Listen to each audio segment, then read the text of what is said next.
Shalom. Shalom. Puji Tuhan. Ya, kita dapat kembali lagi beribadah. Ini adalah anugerah dan kemurahan daripada Tuhan. Karena kalau Tuhan tidak berkemurahan, maka hal ini tidak akan pernah terjadi. Ya, haleluya. Nah, saudara, di dalam kesempatan hari ini saya ingin menyampaikan firman Allah dengan satu tema. Menghargai kemurahan Allah. Nah, tentu kita masih berpikir apa maksudnya ini, ya. Nah, saudaraku, arti menghargai. Apa yang dimaksudkan dengan menghargai? Nah, itulah tidak memandang rendah. Ya. Kalau saudara menghargai saya, saudara tidak akan memandang rendah. Ya. Siapa? Pak Rifan. Nah, itu namanya menghargai. Ya. Kemudian dikatakan juga memberi nilai lebih. Jadi menghargai itu artinya memberikan posisi yang lebih tinggi. Namanya dihargai. Ya, kalau barang itu dengan nilai nominal harga. Tapi kalau orang itu adalah menghargai, itu artinya menjunjung tinggi, memberi nilai, tidak memandang rendah. Nah, saudaraku, menghargai kemurahan Tuhan. Kemurahan itu apa sih? Kemurahan itu adalah kebajikan. Kemurahan itu adalah perbuatan yang baik. Jadi hari ini saya ingin mengajak saudara untuk menghargai kemurahan Tuhan. Ya. Nah, di dalam Wahyu pasal 3 ayat yang ke-20, di situ dikatakan, "Lihat, aku berdiri di muka pintu dan mengetuk." Berdiri di muka pintu dan mengetuk. Jikalau ada orang yang mendengar suaraku dan kemudian membukakan pintu, maka aku akan masuk, mendapatkannya, dan kemudian terjadi pesta. Aku akan makan dengan dia, bersama-sama dengan mereka, dan mereka bersama-sama dengan aku. Luar biasa. Saudara, Tuhan setiap kali kehadirannya pasti memberikan berkat. Aku berdiri di muka pintu. Sekarang pertanyaannya, mengapa Tuhan harus mengetuk pintu? Tok, tok, tok, tok. Tok, tok, tok, tok. Saudara, ini menunjukkan pertama adalah etika. Ya, etika. Jadi bagaimana etika idealnya orang yang masuk rumah itu tidak langsung nyelonong, tetapi mengetuk pintu. Ya. Tetapi mengapa Tuhan kok pakai mengetuk pintu segala? Oh, Tuhan itu bisa kok dobrak pintu. Langit bumi saja dihancur leburkan nanti. Apalagi cuma pintu yang membatasi. Kenapa sih? Karena murid-muridnya waktu ketakutan bersembunyi, ya, karena Tuhan Yesus disalib, maka Tuhan Yesus sudah tiba-tiba berada di dalam. Pintu tidak akan menghalangi. Tapi kenapa? Sekarang sudah renungkan. Iya ya. Kenapa Tuhan pakai mengetuk pintu segala? Tok, tok, tok, tok. Tinggal nyelonong masuk kan bisa. Tidak ada yang bisa menghambati langkah daripada Tuhan. Tapi ternyata di sini Tuhan mengetuk pintu. Iya. Kenapa? Karena Tuhan tidak pernah memaksakan kehendaknya. Saudara, Tuhan itu baik. tetapi tidak pernah memaksa orang untuk menikmati kebaikannya. Betul? Tuhan itu akan memberikan sesuatu, tetapi tidak pernah dia memaksakan orang. Ya. Jadi sekali lagi kita lihat kenapa Tuhan pakai mengetuk pintu segala. Karena dia tidak pernah memaksakan kehendaknya. Tinggal siapa yang merespon akan kehendaknya. Ya, di dalam Matius pasal 11 ayat yang ke-28, di situ dikatakan, marilah kepadaku semua yang letih, lesu, dan berbeban berat. Aku akan memberikan kelegaan kepadamu. Loh, kok Tuhan nggak langsung kasih saja sih itu kelegaan? Kenapa kok pakai marilah kepadaku? Semua yang merasa letih dan lesu datang kepadaku. Dan itu kalau orang mau mendengar panggilannya, undangannya. Tuhan tidak pernah memaksakan kehendaknya. Dia berkata, mari. Mari. Mau datang silakan, nggak mau ya silakan. Nah, disinilah kita melihat, saudara, Tuhan itu berkemurahan. Hanya saja kita hargai tidak kemurahan Tuhan. Ketika Tuhan mengetuk pintu, tok tok tok tok, kita hargai tidak? Atau kita diam saja di dalam? Ketika Tuhan mengundang, mari kepadaku. Alah, nggak peduli. Nah, ini seringkali terjadi, saudara ya. Wahyu pasal 3 ayat 20 tadi dikatakan, jika ada orang mendengar, ya, kemudian responnya apa?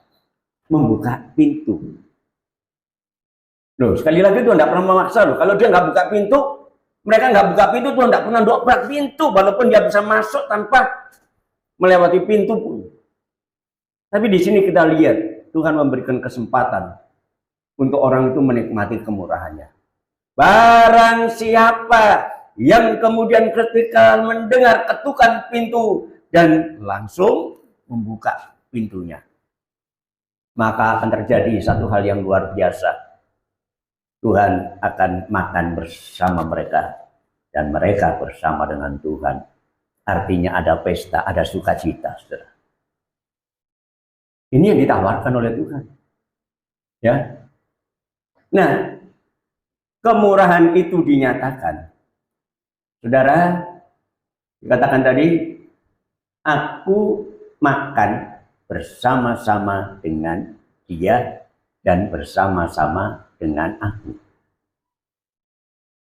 Jadi ada hubungan yang menyenangkan. Ya. Ayo coba saudara, kalau saudara diajak makan, seneng enggak? Ayo, saya ingin tahu. Diajak makan ke bebek, ya, yang terkenal di seluruh dunia. Pernah? Pernah ke sana? Harissa itu. Kemarin saya dari sana. Ya, di Merini terus. Itu ada bebek goreng juara dunia. Coba bayangkan, memang di luar negeri, di Singapura ya ada, dimanapun ada dia. Pusatnya di Mer itu. Bangga enggak? Bebek, saudara. Kalau saudara diajak makan, gerundel enggak? Ayo, saya ingin tahu. Nanti kapan-kapan saya diajak makan ya.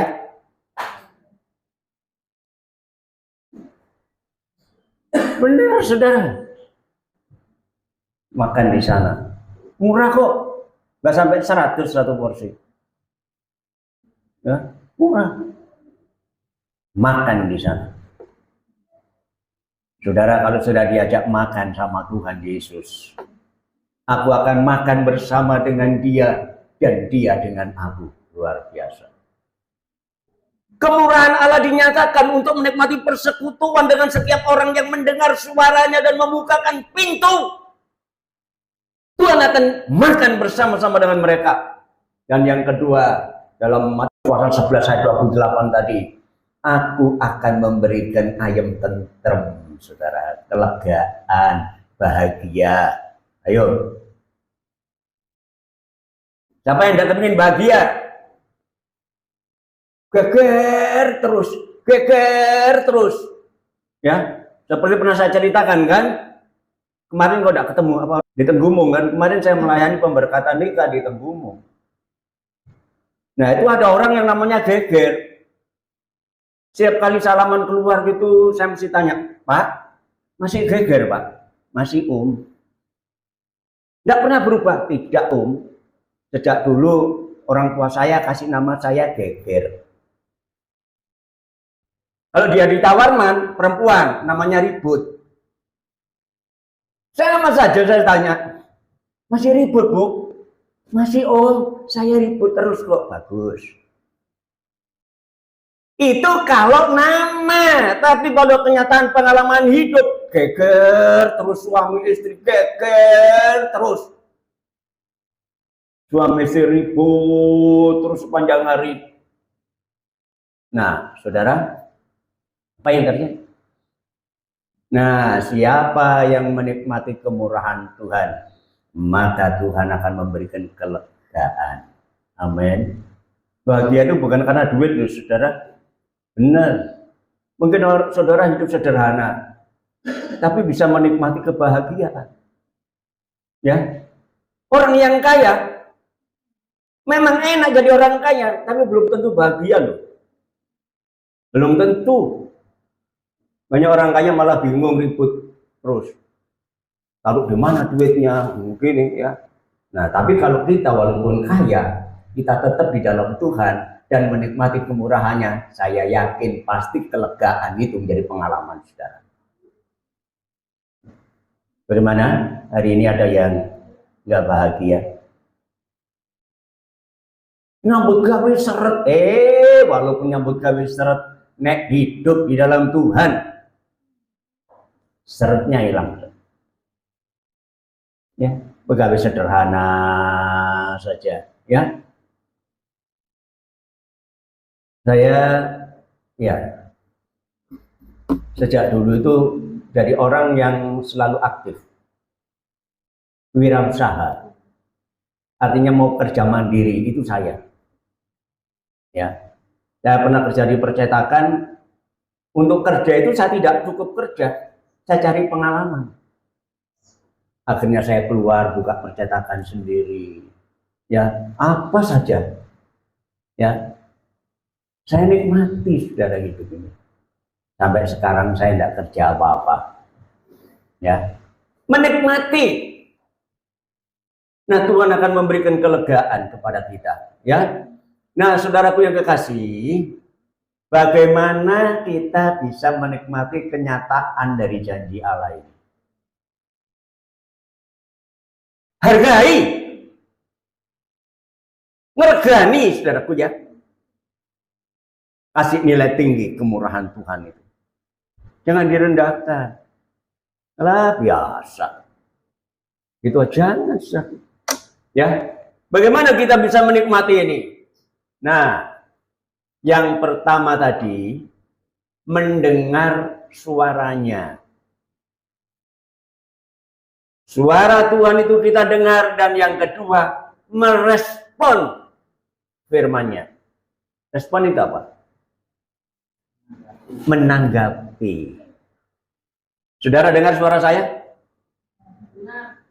Terus nanggapi enggak? Ya, benar. Enggak ada yang lihat HP.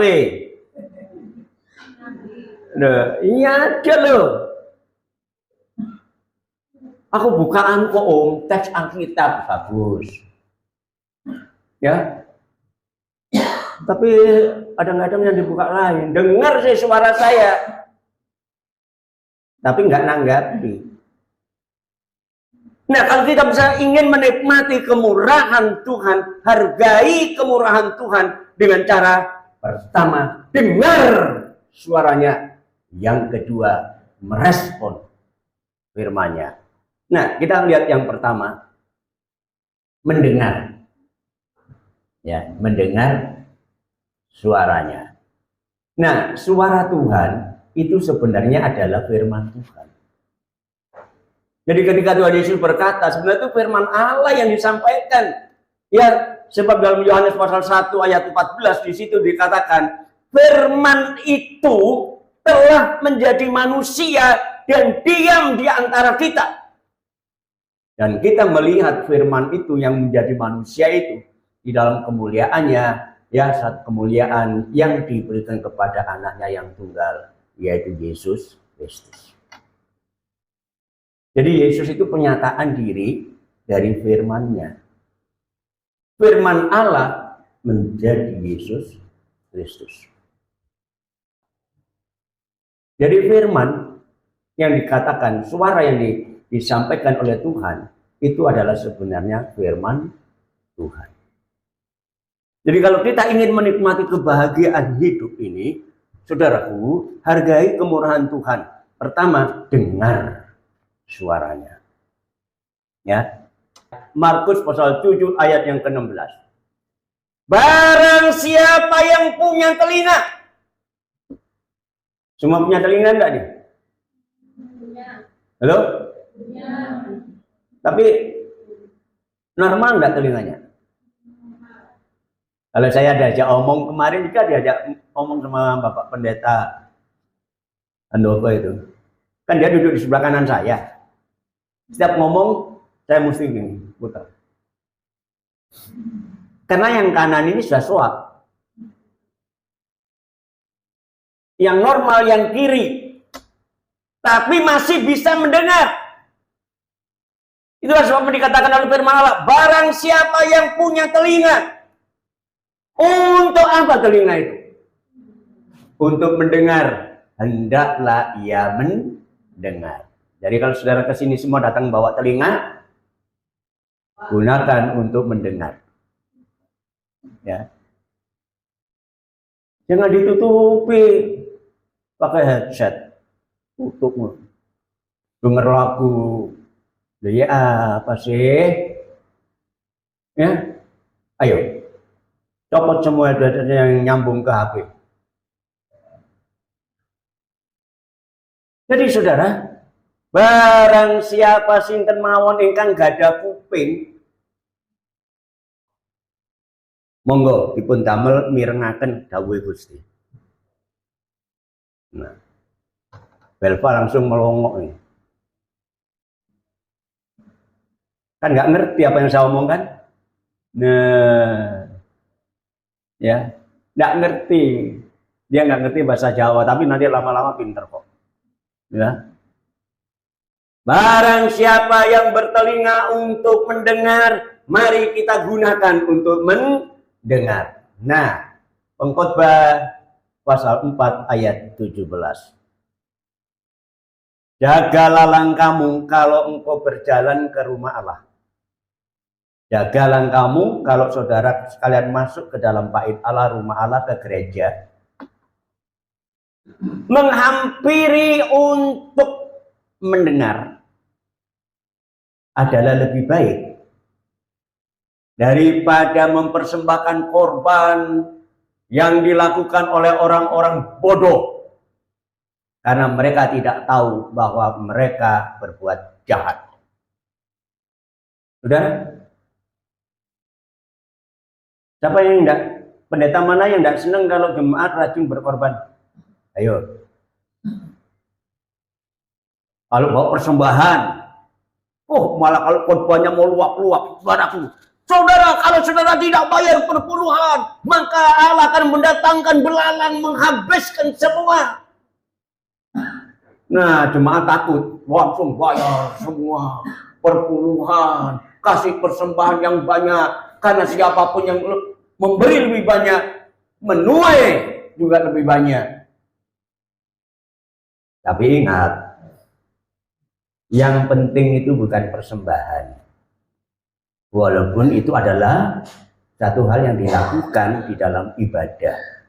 Ya. Karena kita sudah menikmati kemurahan Allah. Ya, tentu yang sudah menikmati kemurahan Allah yang begitu besar, pasti dia akan mempersembahkan ya sesuatu kepada Tuhan. Ya. Jangan kemudian Allah persembahan tidak penting, digoleknya duit, dompetnya dibuka, jalan yang paling cilik. Ayo, Ada 100, sing cilik piro? 50. Cilik mana piro? 20. Cilik mana berapa? 10.000. Kecil lagi berapa? 5.000. Terus 2.000. 1.000. Terakhir 500 rupiah.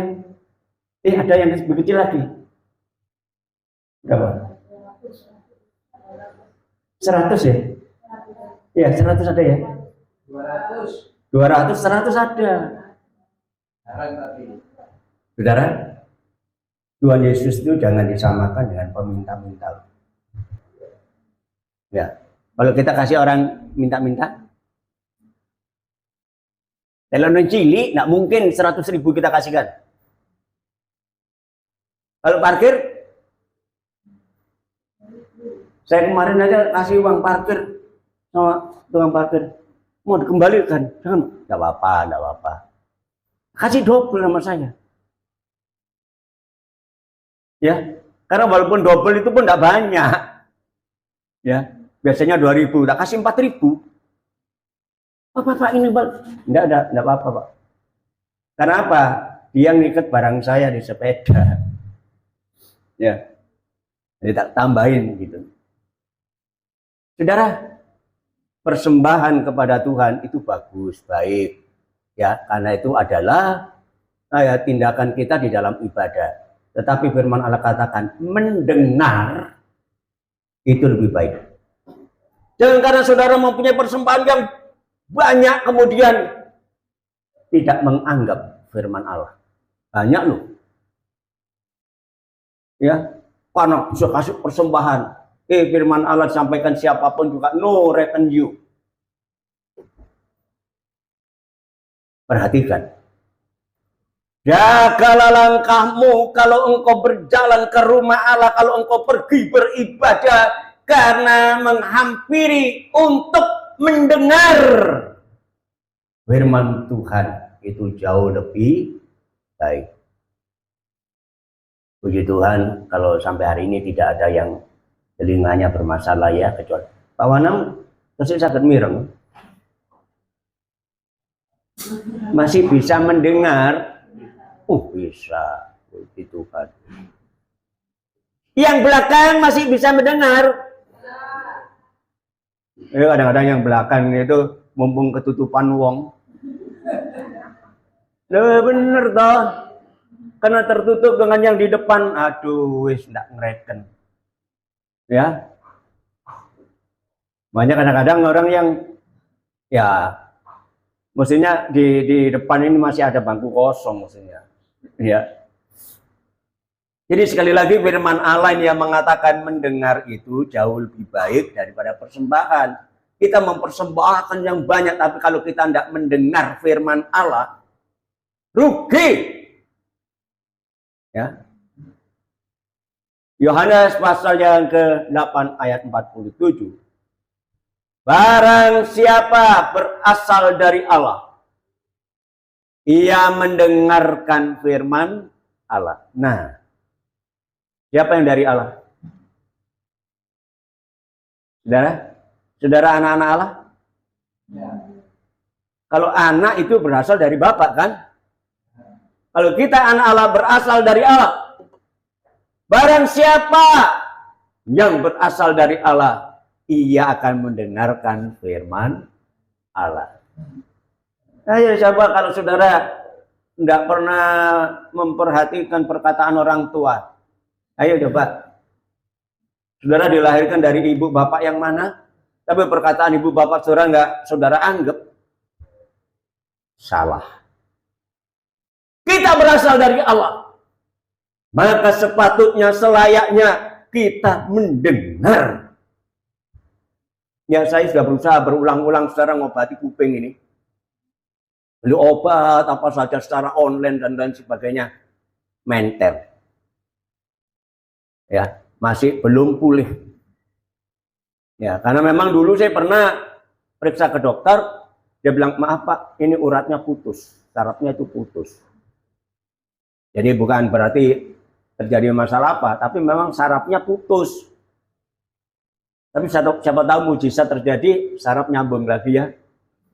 Puji Tuhan.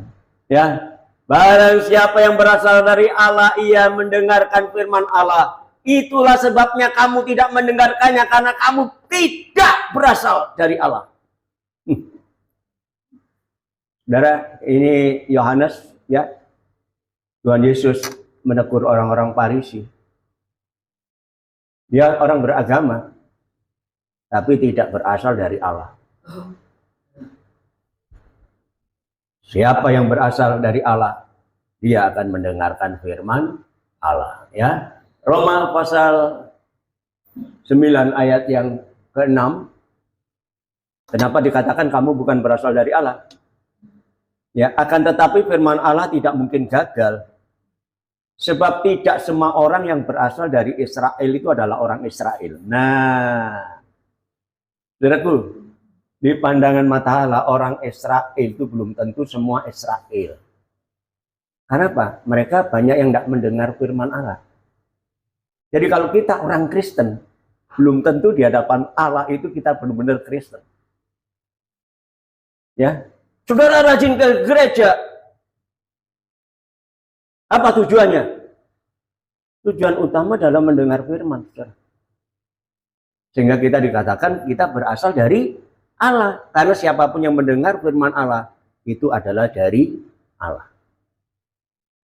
Jadi mendengar itu jauh lebih baik daripada tindakan-tindakan yang lain. Ya, itulah sebabnya mari ketika kita berada di dalam bait Allah, konsentrasi kita jangan sampai terganggu dengan hal-hal yang lain. Ya, perhatikan firman Allah. Siapapun yang menyampaikannya, asal yang disampaikan itu firman Allah, perhatikan. Tapi kalau yang disampaikan adalah dirinya sendiri, wis, jangan didengar. Ya, kebanggaan dirinya sendiri. Oh, aku begitu, aku begini. Saudara. Tapi kalau selama yang disampaikan itu adalah firman Allah, ayo kita hargai, perhatikan firman Allah, ya. Nah, kalau tidak, kita bisa dikatakan kita bukan berasal dari Allah, rugi kita, ya. Nah, yang kedua, tidak hanya mendengar, banyak orang suka mendengar firman Allah, tapi bagaimana kita merespon, menghargai, ya. Nah, menghargai itu dengan cara apa? Firman yang kita dengar tadi dipraktekkan, dilakukan. Ya. Ya, sekali lagi saya sampaikan bahwa Tuhan Yesus pernah mengajar kepada murid-muridnya, perkataan orang Farisi kamu dengarkan, tapi perbuatannya, kelakuannya jangan kamu ikuti. Kenapa? Dia hanya bisa menyampaikan, tapi tidak bisa melakukan apa yang seharusnya. Nah, kita sebagai orang Kristen, bagaimana kita bisa menikmati kemurahan Allah itu? Hargai kemurahannya. Cara kita menghargai, pertama, dengarkan suaranya. Dan yang kedua adalah merespon suaranya, merespon firman itu. Ya. Yakobus pasal 2 ayat yang ke-10. Nah, sebab barang siapa menuruti seluruh hukum itu, tetapi mengabaikan satu bagian daripadanya, ia bersalah terhadap seluruhnya. Ngurungokno sih ngurungokno, tapi tidak nggape. Alah, sudah pernah dengar loh, saudara. Alkitab itu perlu disampaikan berulang-ulang loh. Mengingat apa? Manusia itu tidak punya daya ingat yang bagus. Tuhan Yesus saja menyampaikan firman Allah, kadang mengambil dari perjanjian lama. Makanya ada kitab ulangan itu, karena firman Allah itu perlu diulang-ulang. Nah, sebabnya saudara, perlu kita berulang-ulang mendengar firman Allah.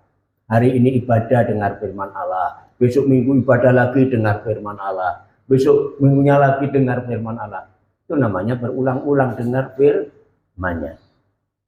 Jadi kalau satu saja kita abaikan, ya itu sudah bersalah terhadap semuanya. Kita ibadah dengan setia, memberikan persembahan dan lain sebagainya. Tapi kalau saudara tidak menghormati orang tua, sudah. Salah semuanya.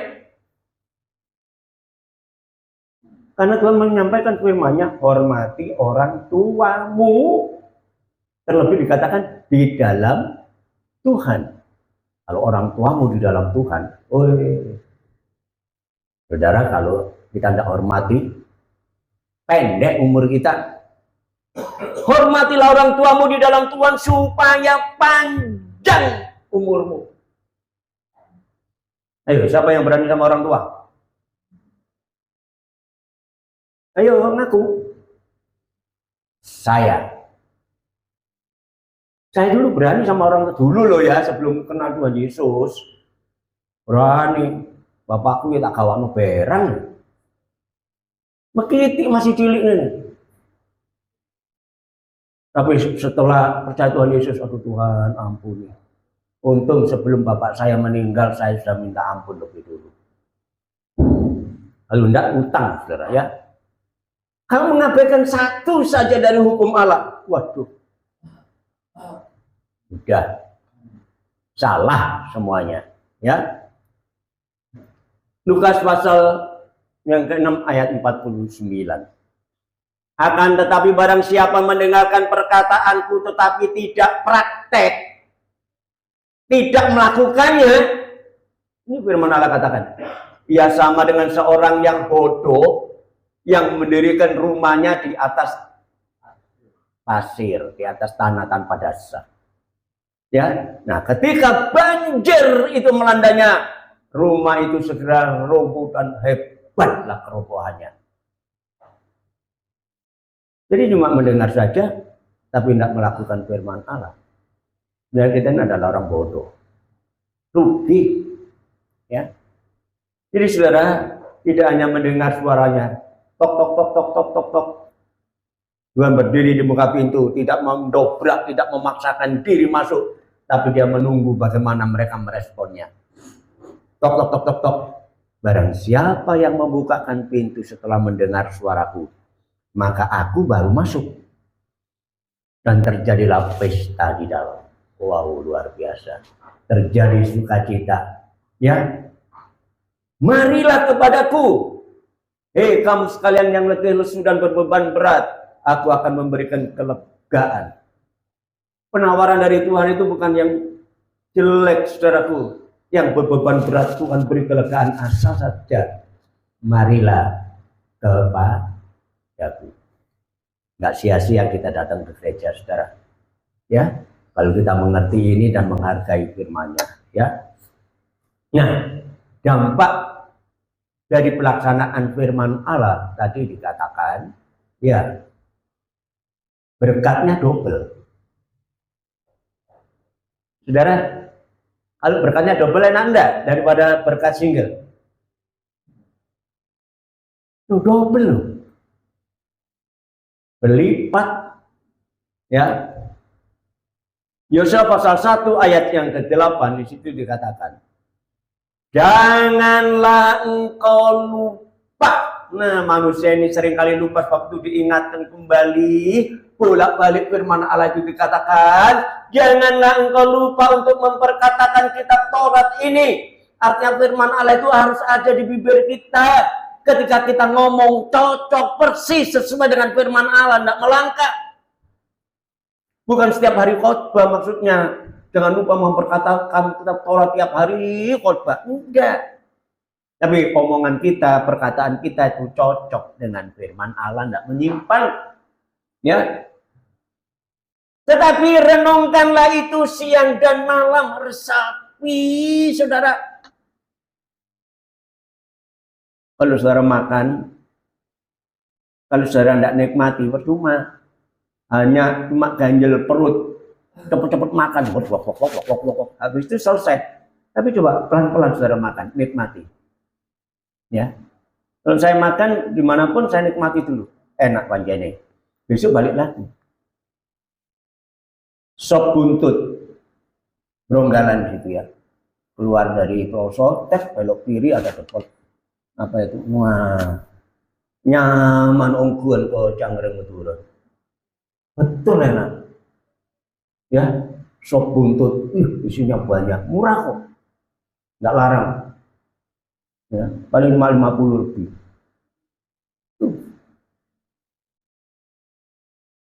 Saya nikmati, makanya makannya lama, nikmati pelan-pelan. Tapi orang lapar nggak menikmati, langsung blok. Firman Allah itu renungkan, resapi siang dan malam, ya, supaya engkau bertindak itu melakukan, hati-hati cocok dengan firman Allah. Ya, bertindak hati-hati sesuai dengan segala yang tertulis di dalamnya. Nah, sebab dengan demikian perjalananmu akan berhasil dan engkau akan beruntung. Berhasil dan beruntung, saudara. Berhasil kok enggak untung percuma. Ayo, sekarang sudah mungkin waktunya ujian sekolah ya. Buat skripsi, buat tesis, buat apapun, ya. Puji Tuhan berhasil lulus, tapi enggak untung, enggak dapat kerjaan. Percuma kan? Berhasil lulus memang, bangga aku lulus sekolah, tapi kelanjutannya apa untungnya? Langsung masuk ke pekerjaan yang sesuai, yang cocok dengan jalur yang ditempuhnya. Itu namanya berhasil dan beruntung. Kuncinya dengar suara Tuhan, kemudian praktekkan suara Tuhan dalam langkah hidup kita, maka perjalananmu akan berhasil dan engkau akan beruntung. Amin. Haleluya. Yang pertama, aku akan makan bersama-sama dengan dia dan dia dengan aku. Tapi tidak cukup di situ. Yang kedua, Tuhan memberikan kelegaan kepada kita. Mangane warung tapi hatinya tidak lega, percuma. Ya, sumpah terus. Ya, makan sampai keseretan, saudara. Kenapa? Hati ini nggak bunga. Coba kalau berhasil dan beruntung, ya, makan menikmati bersama dengan Tuhan dan hatinya lega, ayem, belum, ya, tidak mikir utang, sudah ya. Ada yang punya utang enggak? Halo? Nah, kadang-kadang utangnya melebihi batas kemampuannya, itu yang salah. Ya kan? Kalau utang itu ya harus dibawa apa yang kita miliki. Nah, saudara, kalau ingin berhasil dan beruntung dalam hidup saudara, langkahnya gampang sekali. Dengarkan suara Tuhan, perhatikan firman Allah, dan tidak hanya cukup memperhatikan, tetapi kemudian praktek firman Allah, maka perjalananmu akan berhasil dan beruntung. Amin.